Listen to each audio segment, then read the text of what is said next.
guests: Congressman Doug Collins, Senator David Perdue, ICE Enforcement and Removal Operations Atlanta Field Office Director Sean Gallagher, Chief Counsel in Atlanta for the Office of the Principal Legal Advisor Alfie Owens, and Governor Brian Kemp.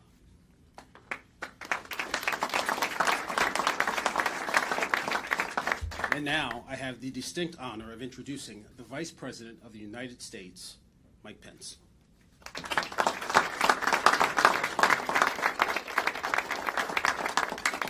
Well, thank you, Special Agent Anand. Thank you for making us so welcome here at Homeland Security Investigations. It is an honor to be with you all, to Governor Kemp, Senator Perdue, Congressman Collins, Director Gallagher. I'm here on behalf of the President of the United States to say to the men and women of Immigrations and Customs Enforcement here in Atlanta, Georgia, we are grateful for you, we are standing with you, and we will keep standing with you as you enforce our laws and keep our community safe.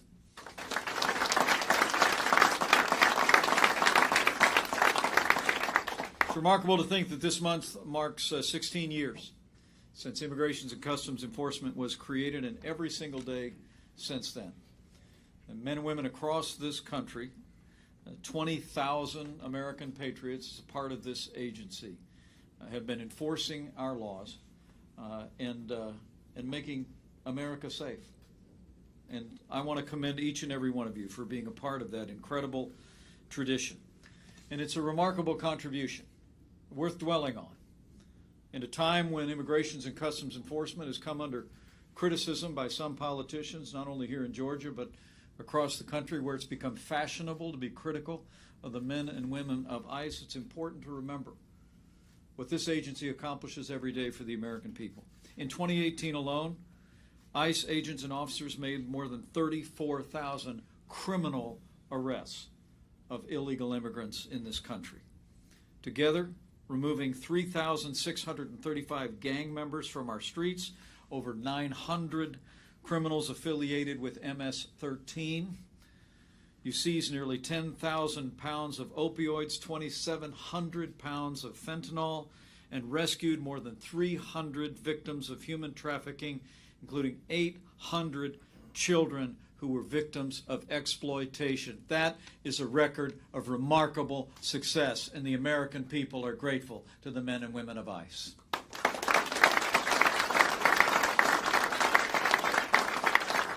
And here in Georgia, the Atlanta field office is, frankly and sadly, it's one of the busiest offices in the country. Here at Homeland Security Investigations across a 3-state region, you face the challenges that come with being in a city and being in a region that is a critical transit point in the life of this nation. I don't have to tell any of the ICE agents gathered here that we have a crisis on our southern border. But that crisis on our southern border is driving drugs and crime and human trafficking here in the streets of Atlanta. You face it and you confront it every day, and you face it oftentimes without regard to your personal safety. You enforce our laws and you make the streets of Atlanta, the streets of Georgia, safer, and you have our thanks. It's remarkable to think that over the last 2 years, without any additional personnel, this Atlanta office actually removed nearly 14,000 illegal immigrants from this country. And I understand, Sean, that just yesterday in Riverdale, Georgia, this Atlanta office arrested a Mexican national who is a subject of an Interpol red notice from Mexico on murder charges. Atlanta and Georgia are safer today because of the outstanding work of the men and women of ICE in Georgia.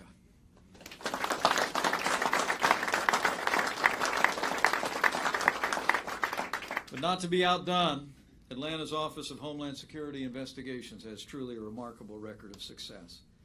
5th in every category across the country of arrests, indictments, convictions, and seizures. In the last year alone, and I just learned this from Nick, 2,000 criminal arrests last year, 7,000 pounds of narcotics, and in 2016, it was this office, in cooperation with all the men and women in this room and some extraordinary law enforcement work at the state and local level, Homeland Security investigation, indicted over 40 individuals, freed 50 young women exploited in what was the largest sex trafficking ring in ICE history. That is an extraordinary contribution to the safety and security of this state and of this nation. And you have our thanks. But it's not just statistics, it's the men and women of ICE, and I want you to know I've taken some time on my way down to reflect on some of the stories of each and every one of you. Scott Sutton. Is Scott here in the room? I hope he is. Scott's a deportation officer and the team leader of Atlanta's Special Response Team, works alongside the U.S. Attorney's Office to prosecute criminal illegal aliens, individuals who have violated federal criminal law. I'm told that earlier this month, Scott led the effort in concert, Governor, with Georgia state troopers to find and arrest an illegal alien who had escaped from a detention facility on the previous night. Scott, Georgia is safer, America is safer because you are doing your job with such great effectiveness. Thank you very much. Great job. It's not just being out front in law enforcement. It's also demonstrating the extraordinary compassion that each one of you shows. Enforcing the law and understanding that this crisis on our southern border is harming vulnerable populations on both sides of the border. And I want to single out, in particular, an agent of Immigrations and Customs Enforcement who's with us here today. I just met her a moment ago, and I asked her how many languages she actually speaks. She told me that she actually, where is she now? Can you introduce her to me, Nick? Aliyah El Sawi. Aliyah El Sawi, where are you, Aliyah? Let's give Aliyah a round of applause. She's doing an amazing job.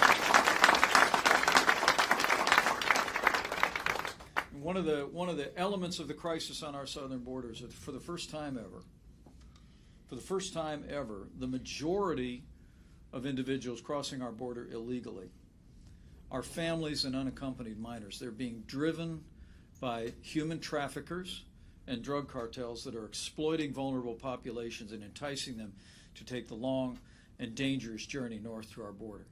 It's driving human trafficking all across this country, and Aliyah has done a remarkable job to reach out, to come alongside young people that have been exploited in this human trafficking that the drug cartels are driving. And you're doing it with compassion, you're doing it with care, you're doing it with the heart of the people of Georgia and the American people, and you have our thanks, Aliyah. Great job.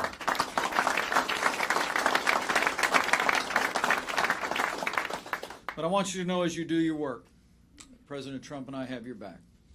It's one of the reasons why this president stood so strong over the month of January to make sure that we got the resources that we need to secure our border. $23 billion for border security, additional personnel, additional resources, and resources to construct a border wall. And the president declared a national emergency to make even more resources available. I don't have to tell all of you that walls work, and we're going to build that wall. We're going to secure our border, and we're going to continue to support the men and women of ICE here in Georgia and all across the country as we do it.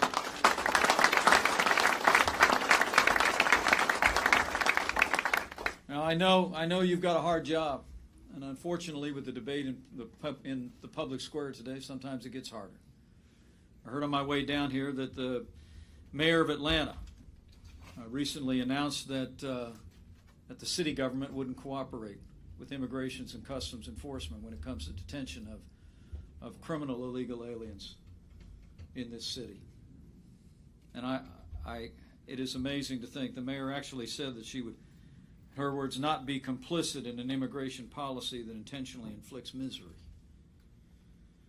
Well, I would say to the mayor that criminal illegal immigrants, gang members on our streets are what inflict misery.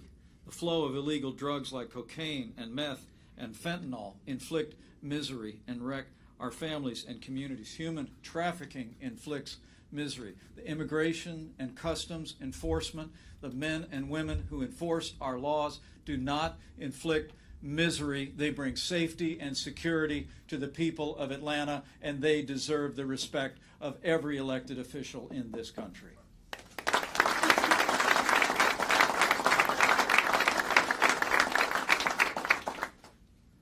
So thank you all for coming out today.